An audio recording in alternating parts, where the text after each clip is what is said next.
Paul, welcome to the podcast. How are you today? I'm well. It's great to be with you, Gil. Thank you for having me. Yeah, absolutely. So we are honored to have you here to talk a little bit about your book. And for our YouTube listeners or viewers, I should say, I'm showing a copy of it, my copy for my personal reading. So the title of the book is "Broken: How Our Social Systems Are Failing Us and How We Can Fix Them."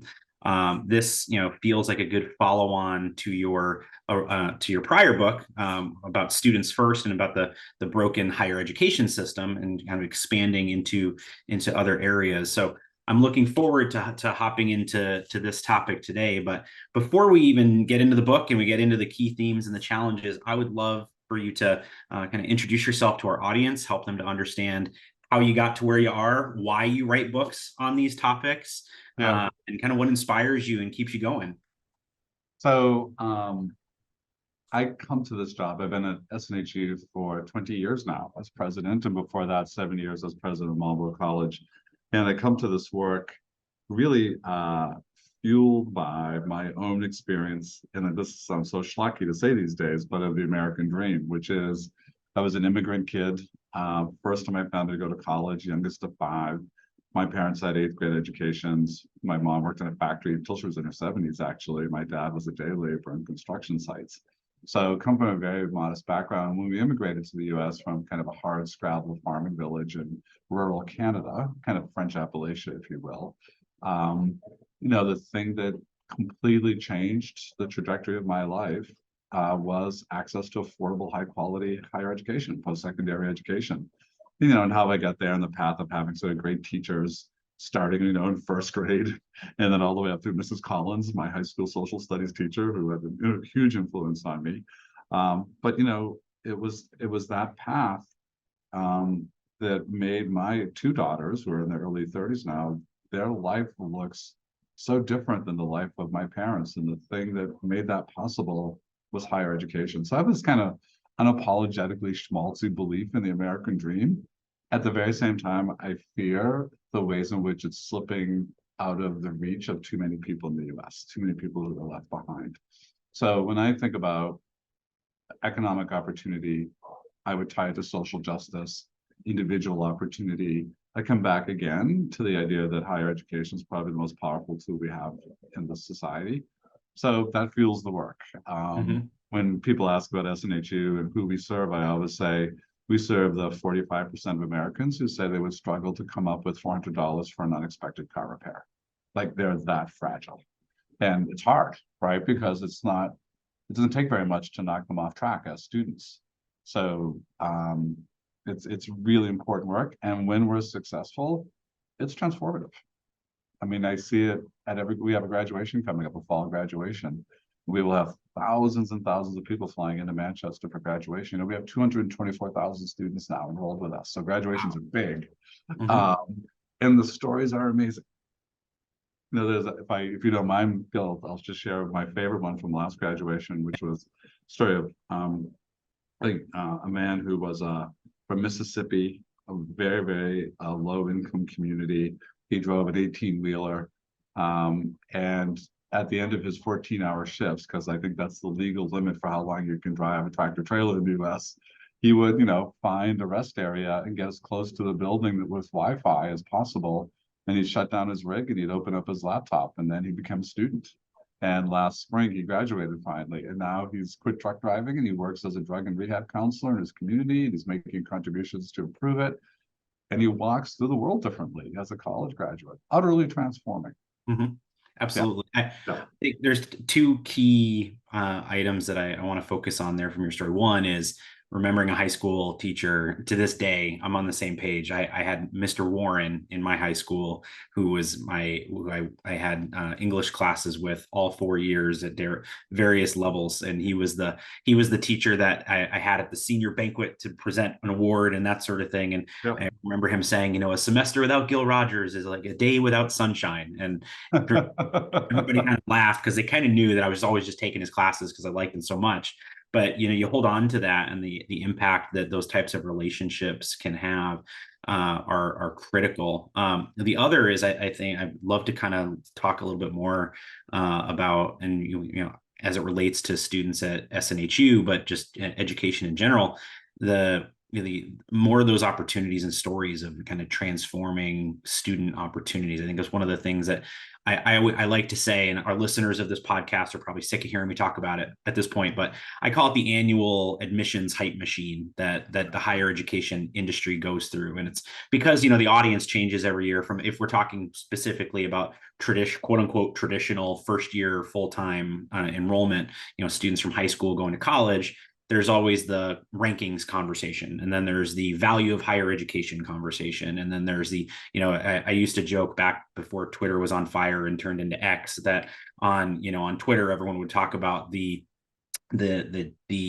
reality that rankings don't matter. It's about fit. It's about the student, the role that it can play on the student. But then you go on that person's LinkedIn profile and they're posting the press release from their institution about how they went up 10 points in the U.S. News and World Report ranking, right? And so it's interesting looking at higher ed Twitter /X versus higher ed LinkedIn, and the messaging and that we convey and present. What are some of your thoughts on kind of the value conversation of higher education, and how it we consistently feel, I feel like we're consistently in this news cycle where there's always the channel that asks questioning of value, but then there's always the data that demonstrates that there is value, and kind of what you think about that from just a systemic issue. Yeah, so I'm still very much a believer in the value of higher education. We have tended to reduce it these days to a simple question of what job, what career, when in fact a really good quality college education gives you so much more. I think it's actually existential in many ways. It's funny, I often ask people at graduation, why did you do this hard thing? You've got 2 kids, you're working full time, you're 32 years old, you did a stint in the military, whatever version of this narrative you want. Mm-hmm. And then you manage somehow to squeeze in a college degree, like at late nights, et cetera, et cetera. And they always say the same thing first, which is, I just needed to get a better job. I need to unlock an economic opportunity, is what they say. But almost in the same breath, they say, I wanted my kids to know that their dad was a college graduate. I wanted my kids to know their mom graduated college. I wanted to be a role model. I wanted to make my parents proud of me. It's a promise I made to my dad before he died that I would someday do that, right? And yep. Those are not about money. Those are existential answers. Those are about how you walk through the world. One of my great educational heroes is Dennis Lidke, the founder of the Metropolitan School, now College Unbound in Rhode Island. And Dennis, does a lot of work with incarcerated or formerly incarcerated individuals. And he said, when they enroll in College Unbound, they change their narrative. They walk through the world a different person. They're not, I recently got out of prison. They are, oh, I'm a college student. I'm enrolled in my degree program. The next comment from the other person is a very different comment. It's a very different question. So there's value beyond the economic question, but the economic question is tied, that value conversation is tied to affordability. So yes, it's a great value if you can afford it, if you don't have to take on debilitating levels of debt. And, we, starting with Ronald Reagan in 1980, started to rethink the proposition of what college means to society. So that it used to be considered a public good. The more people we could educate and get a college degree, the better. It was good for the workforce. It was good for society. Yep. It then became recast post-Reagan as a personal good. So if it's a personal good, you should fit the bill. Why should taxpayers fit the bill? We pay too much taxes. We gotta lower our taxes. And now the cost shifting has been such that if you are a child of privilege, you can have a conversation about rankings, because you can entertain the idea of going to Harvard or Yale or whatever. That's not the reality for most college students. Most college students are not looking for the question of where's the ranking.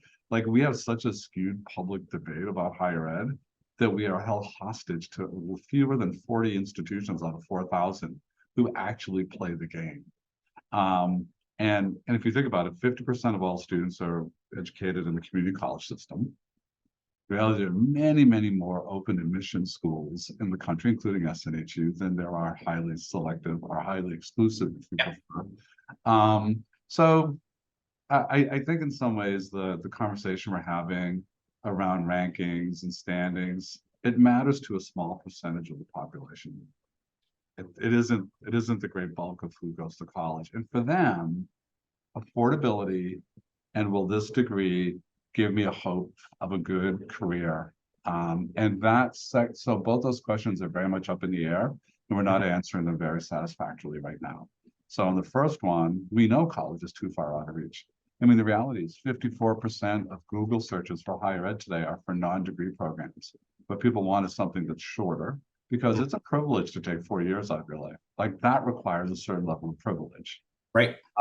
They want it to be affordable. They want it to be laser focused on skills, and they want to be sure that those skills are tied to high demand jobs.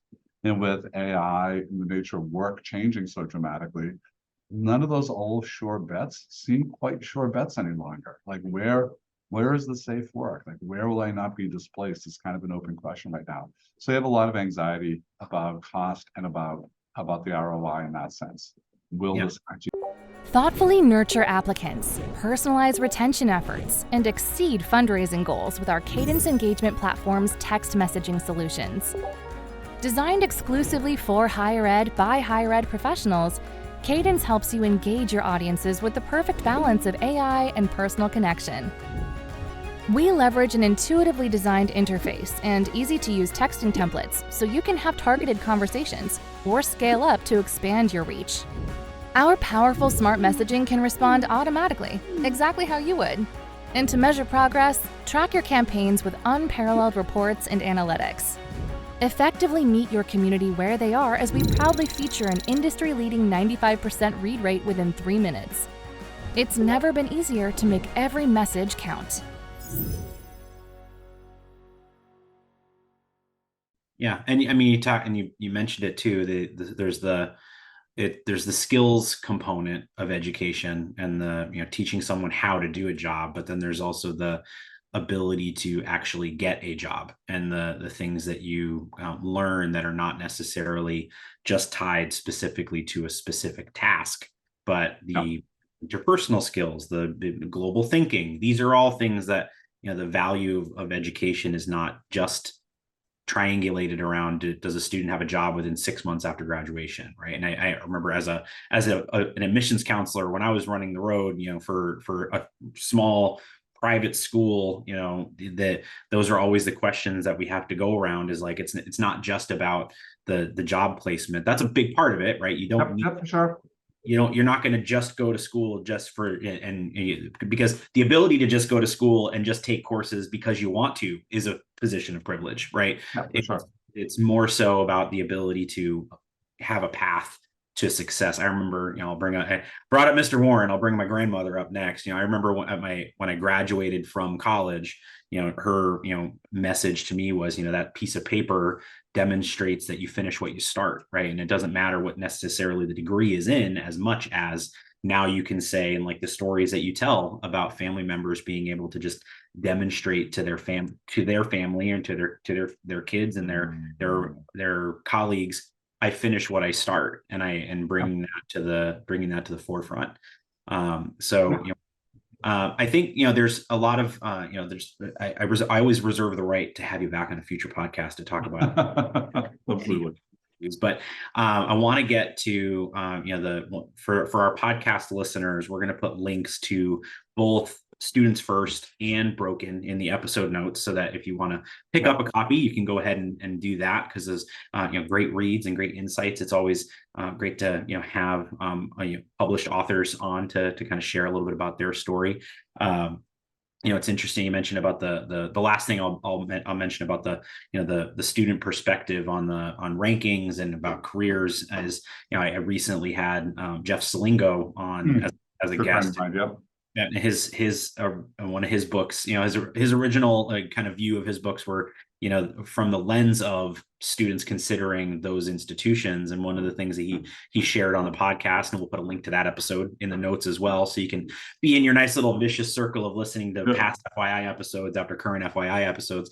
But was, there's the college admissions process for the rest of us, and it's not just about those top 40 schools. It's about the rest of the institutions that do an effective job of supporting students. But there are challenges challenges with the systems. And I think you talk about it in Broken, you talk about it in Students First, on the value or on the delivering of the promise of the value of education, right? And I'd love for you to kind of share a little bit about the themes, maybe between both books and obviously the newer one, but kind of, what are, what has, what are some of the key things? This is where we'll edit this in post-production, because I think they're an effective way to ask this question is, what are the key themes, and what do you feel are the most important topics that your readers should take away when reading both books? I'll say, I think it'll make a good two-part series.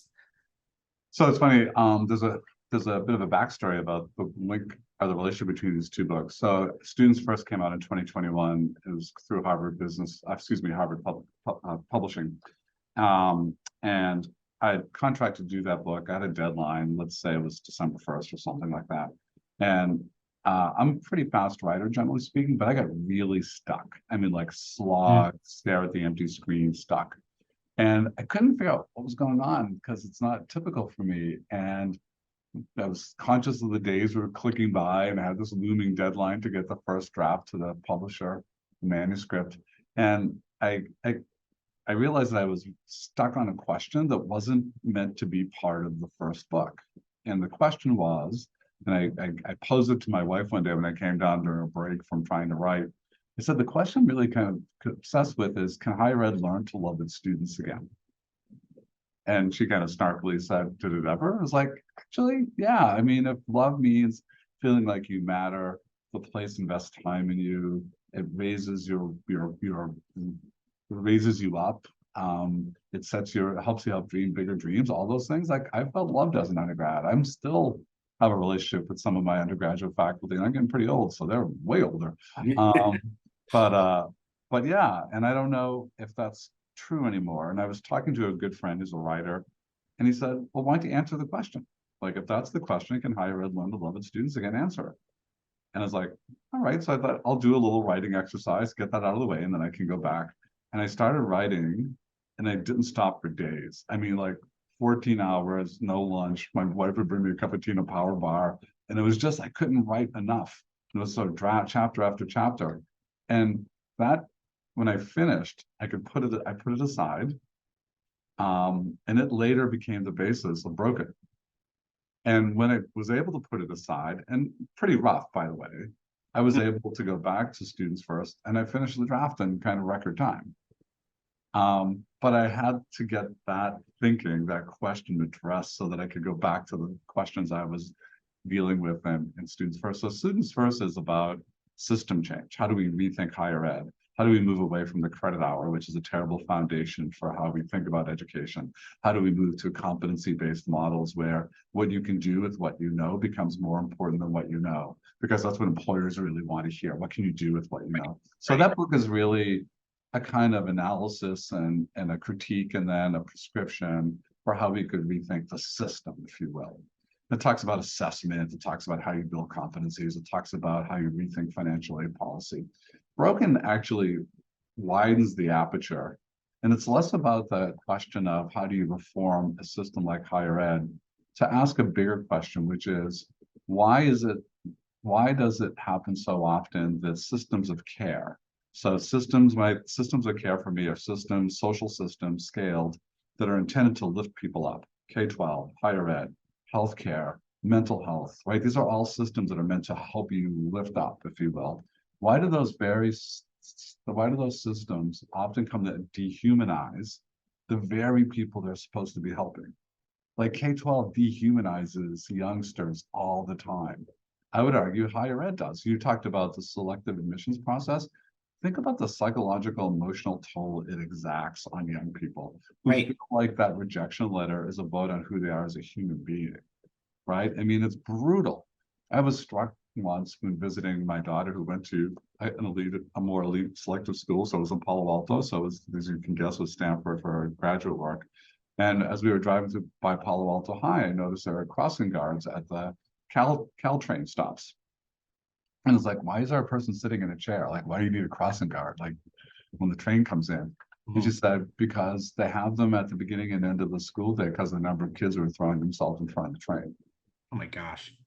And Palo Alto High School is a pressure cooker, highly achieving Silicon Valley hyper types whose kids have all this pressure to go to the best school, right? Like, think about the toll it takes. And I would argue that higher ed dehumanizes students in lots of other ways as well. And we could talk about that, whether it's the exploitation of graduate students, whether it's the amount of debt that they're imposing on people that really kind of ruins their life for a while, all kinds of things. Healthcare system, anyone who's ever spent any time in the healthcare system realizes the way in which you forget you're a human being.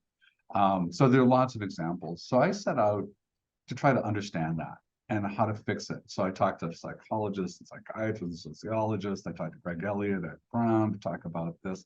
I talked to people who were innovators in these spaces. Who was rethinking healthcare? Who's rethinking K-12? Who's rethinking higher ed? And how are they rethinking? How are they rehumanizing those systems? And that was the basis of Broken. But in some ways, it's a book, the first chapter is called Mattering. And it's really about this existential, deep human need to feel like we matter to someone. So I don't think you can build a transformational system of any kind if people feel like they don't matter to the system.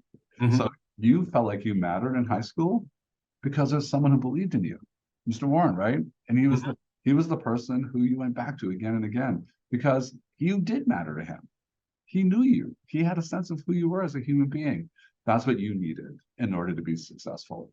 And one of the people I interviewed was Matt Beal, who's the head of child and adolescent psychology at Georgetown. Matt's become a good friend. And that's what I said, Matt, what is at the heart of resiliency for young people? Like young people who get out of terrible circumstances, why do some get out and some others don't? Why do some rise above and others succumb? And more succumb than rise out in many instances. And he said, it's complicated, obviously, it's contextual, but there are usually three things at work. The first one is they have some passion that they can hang on to, or that you can hook into as a teacher, as a social worker. It could be basketball, it could be fashion, it could be astronomy, but whatever it is, there's something you can put a flame under. Second thing is that they have some sense of better, ideally 1 year of normal. So even though they may be living unsheltered, homeless, in a car, shitty situation, etc., if they had a year where they were housed, where they remember what it was like to come back to a warm house every day, they then hang on to that and say, I got to get back to it. Like my current situation isn't the norm. It doesn't have to be this way. So that's a really powerful thing. But the most powerful, the thing that's most critical on that list of three things, you need one person to believe in them. One person who says you're better than this. You will get out of this. Your life will be better than this. And I don't know if you know the work of Donna Beagle, who writes about extreme poverty. She's amazing. And she's going to be doing some work for us here, workshops for us at SNHU. But she, grew up in extreme poverty. And she talks about how poorly we work with people and students and learners who are in that situation. And what she says is no one who's escaped extreme poverty ever cited a policy, a program, a platform, an organization, a technology. You know what they all cite? One person. Somebody who said, you are better than this. You will not live your life this way. And actively, so not just a rah-rah, hang in there, kid, but someone who actively spent the time that really helped someone feel like they mattered, who sponsored them, mentored them, gave them opportunity, coached them, whatever it is. So grow your student community, help them stay, and encourage giving with Cadence, higher ed's premier engagement platform from Mongoose. Designed exclusively for higher ed by higher ed professionals, Cadence helps you engage your audiences with the perfect balance of AI and personal connection. Talk to students, parents, and alumni on their time and how they want. Empower your staff with integrated text and chat inboxes that gather all conversations in one place. Reach out to learn more about how our best-in-class service, support, and integrations have helped colleges and universities like yours have smarter conversations. From text to chat, make every message count. So the second book, Broken, is really about how do we build systems of care, scale systems of care that have relationship and mattering at their heart. And I've met amazing innovators who are doing this. And the thing that they all do is they flip the script on scale. Because scale and efficiency in America today typically means use more technology, build replicable processes, and try to drive the messy human stuff down to a minimum. Because it's expensive, it's hard to measure, it's Yep. hard sort of to deploy, et cetera. And what all of these innovators have done, and I think we've done this at SNHU, is that they've identified what are the most important human relationships in order to be successful here in whatever I'm doing, K-12, higher ed, healthcare, et cetera. What are the most important human relationships and interactions? How do I put those at the center of the work and hold them sacred? How do I protect them? And then use technology to scale the hell out of everything else. So it's a flip of the typical script, and it's incredibly powerful. Yeah. I think you hit the nail on the head too about to bring it back to the higher ed component, because I know we talk about multiple industries in the book, but I think when we focus on higher education, we heard this a lot during COVID, right? Where admissions officers were doing Zoom sessions instead of visiting high schools. Coursework was being done completely online, when for many students, they were completely used to the brick and mortar perspective, and instructors were used to the brick and mortar. There were many that were already used to this because they were doing online courses beforehand. So they had a leg up in that process as far as not having to adapt as much, because they were already comfortable with the technology. All it did was make the technology better more rapidly because of the need and rapid investments. But at the end of the day, whether you're talking to someone through a screen or you're talking to them face to face in person, higher education is a people business, right? It's really what's changed is the methods in which people make those connections. It used to just be completely face to face. Then there was kind of a hybrid of it because email came along and social media and virtual learning and all these sorts of things. And then it was all virtual for a period. And now it's even more of a hybrid where people are more comfortable with those sorts of things. And I'd love kind of your thoughts on that time frame, or that perspective, and the impact those types of things have short-term and long-term on the not just instruction, but just the human connections that people make virtually. Yeah, so I think sometimes we get into a mistake that it's about virtual versus being in the same physical space, and there are some there's real value in being in the same physical space. We even know the science tells us now that if we're physically in a meeting together, a group of us, our heart rates and our breathing will synchronize. Like it's in intangible ways that we sync up. It's not literally sync up, right? And I think we've all felt like, certain kinds of meetings, particularly being creative, generative, you need whiteboards. Like you want to be in that space. You want to be physical. You want to be able to get up and go to the whiteboard and circle things. Very hard to replicate in an online environment, but you can have very meaningful, deep relationships in online. So for example, for our students, the critical relationship is with their advisors. It's our secret sauce, really. And our advisors are not, we call them academic advisors, but they're life coaches in many ways, because your advisors with you through the whole of your journey. So they're always checking in on you. They know how things are going at work. They know that maybe your kids are driving you a little bit crazy. They know when you're losing your confidence, and they know how to step in and get you resources and support. It's very, very powerful. But the idea there is not so much what is the medium, but are we having interactions which will make you feel like, wow, there's someone who's really rooting for me, who I matter to this person on the other side of the screen, or if you're in a physical location. And I think what happened with COVID and students who were coming from traditional campuses and were deprived that, is that a lot of their relationship in meeting making happened actually less about their faculty, frankly, and more about the campus community in which they found themselves. So they were deprived of the time with their friends, being in the dorm, going to the dining hall together, like all of that community, all that intentionality that we build, being on a team, all those things. We had students we closed for the first year said, hey, I don't mind taking my classes online, but can I live on campus? And we're like, well, pretty constrained. Like there's not a whole lot going on. Like, yeah, but I just know I want to be out from under my parents. I want to be in the place where and it was a good reminder of Clay Christensen's jobs to be done theory, which is, when students come to residential campuses, they actually come for two things. So one is the academic credential that unlocks a career. They all want that. It's the number one thing they say in surveys.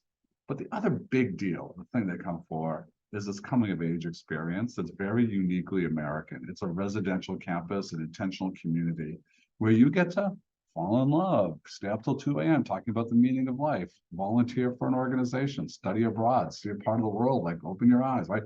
All of this has nothing to do with your academic credential per se, but it all has to do with coming of age, so that when you walk across the stage 4 years later, you're like a fundamentally different human being. Parents say it all the time. Oh my God, my kid grew up. It's like, yeah, of course they did.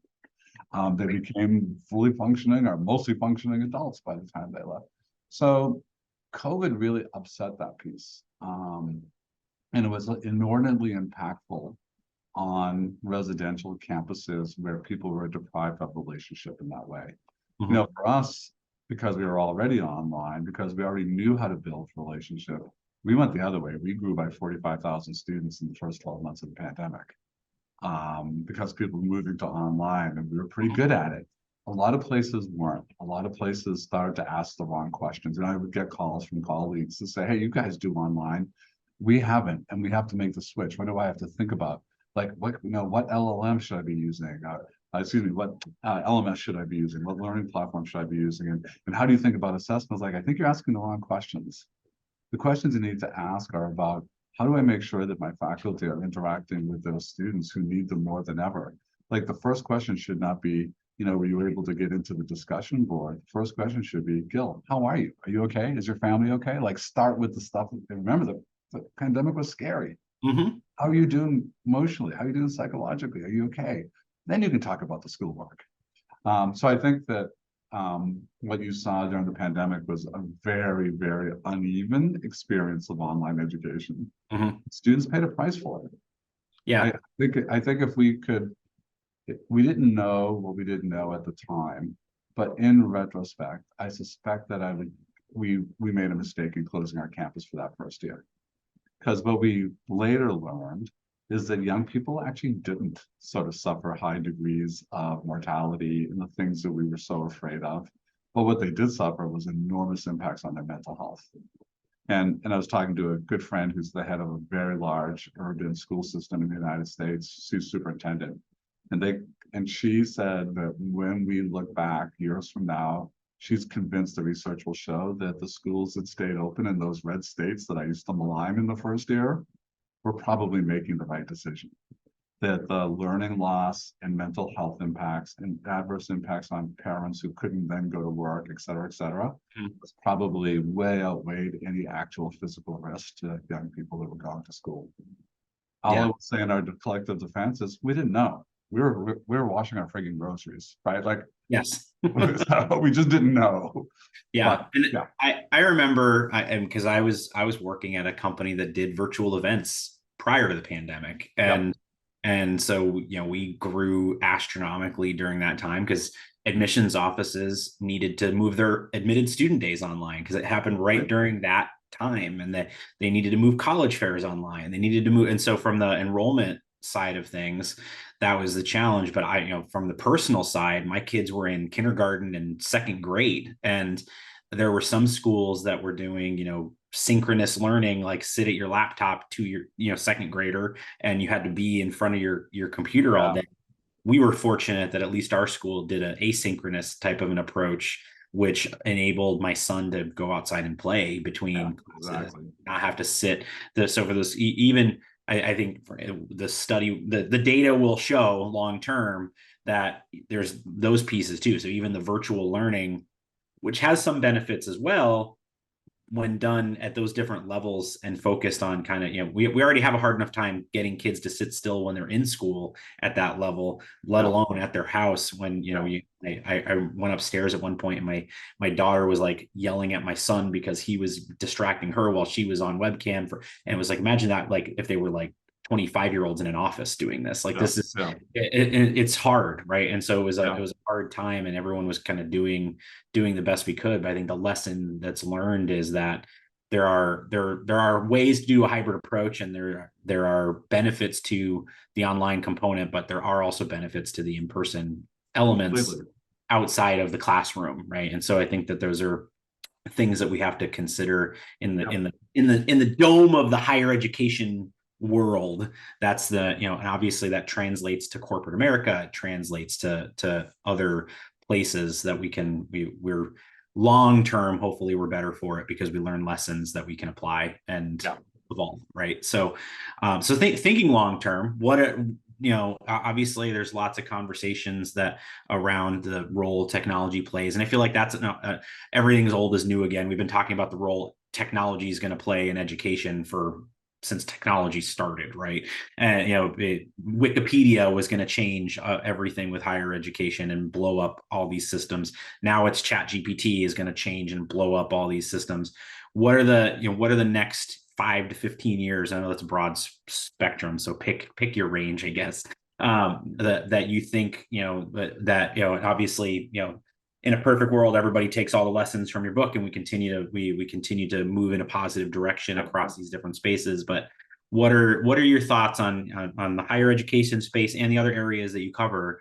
And how do you see some of these things playing out over the next decade and a half? So I think I am in the camp that thinks AI does change everything.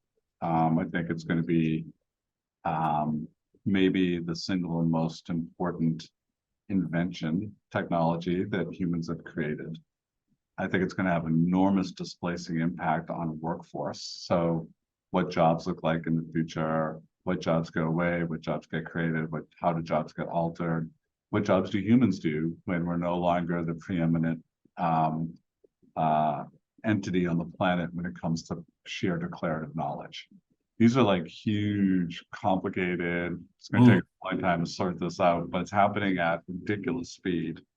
And I think in my optimistic moments, I think this is great because we have a window to really get it right. I think there are a lot of forces conspiring against getting it right.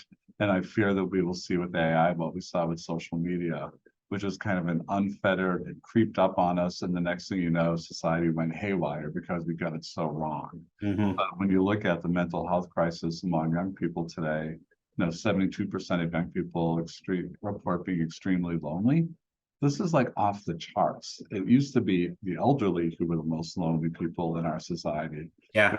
40%, 72%, right? And I think it's because when you take a look at social media, likes are not relationships. The fact that you have X thousands of followers is not actual about any meaningful relationship that makes you better as a human being and then improves your mental health. And I was talking to the chief technology officer of a very large auto manufacturer, and he said, I grew up in the auto business, and my competition used to be Toyota and Honda and Nissan. And he goes, now my competition is social media. I was like, I'm not following. What do you mean? He said, how old were you when you got your license? I said, the day I turned eligible, 16, I was at the DMV waiting. He goes, why? It's like, it was freedom. I could get my parents' car and go hang out with my friends. We drive around. That's all we did. Like, we drive around just to hang out, right? He said, absolutely. And how many people could you fit in the car? And I said, well, 5, gents, in theory. We'd squeeze sometimes more. And he goes, yeah. So now what I'm competing with is a kid who can sit on his bed with his laptop open and be in touch with 400 of his friends at once. So the reality is that the age of initial licensure has gone up dramatically in the US, and the age of first car ownership has gone up. The auto industry has lost out to social media when it comes to autos. Like, the world gets turned upside down in interesting ways, and I do think we've got social media wrong. I think AI is going to make social media look like a day at the beach, and we better get it right. Like, think about what the 2024 election is going to look like when you can do deep fakes and AI generated audio and more.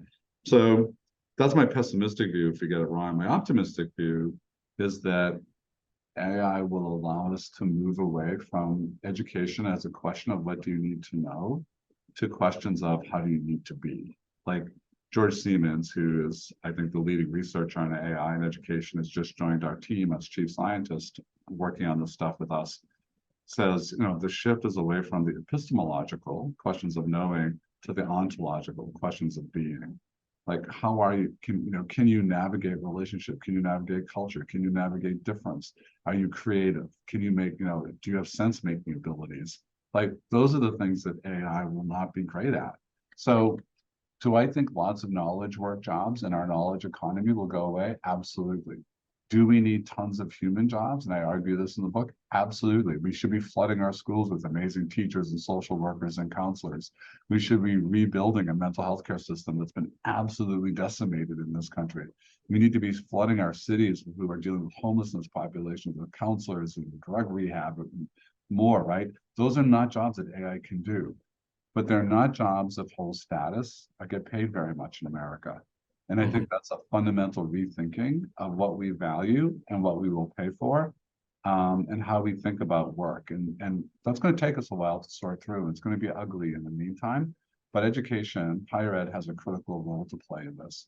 But I would argue that overnight, all curricula are out of date. Like if you are a university that's not looking at all of your programs and saying, how does this change now? What are the tools? Like maybe nursing doesn't go away, but nurses are going to be using AI tools all the time now. What are those tools? What do I need? How do I need to retrain my nurses? And does the AI, does the technology now allow them to actually shift to more questions of how I engage as a human being?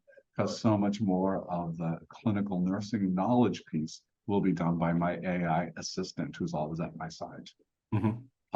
Always right here. So these are big questions. I know that you said that there have been certainly other technologies that came along and didn't live up to the hype. I think this one's going to live up to the hype.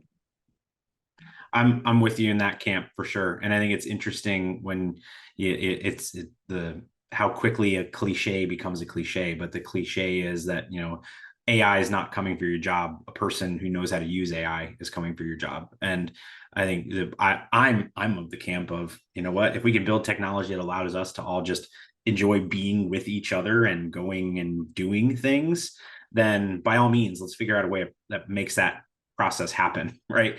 And I think that comes along with, like you said, doing it right and getting and taking the opportunity to rethink our systems and incorporate that type of technology to make everyone's jobs easier. Because otherwise, why the heck do we build these things, right? Otherwise, it becomes social media all over again, right? And so, and what we saw with automation is that it displaced blue collar jobs like crazy. What we'll see with AI, it's going to displace white collar jobs like crazy. But maybe that means that for the first time in ages, becoming a carpenter, working in the trades is actually both valuable. It's incredibly meaningful. Like we know from the research that people who build things with their hands have a much higher job satisfaction. At the end of the day, you can stand back and look at what you did. That's a rare day when I can stand back and look at my schedule. Like, I don't know what I'm looking at, like a set of meetings. Like, yep, I had all those meetings today. And of course we did things, but they're not tangible and satisfying in the same way. So it is an opportunity to rethink what's the nature of work and what's fulfilling. And, if you had said to our ancestors, hey, look, in the future, it's going to be amazing. You're going to sit in a hermetically sealed building all day long in a thing called a cubicle, and you're going to stare at a screen and you're going to do a lot of typing and you're going to do a lot of meetings.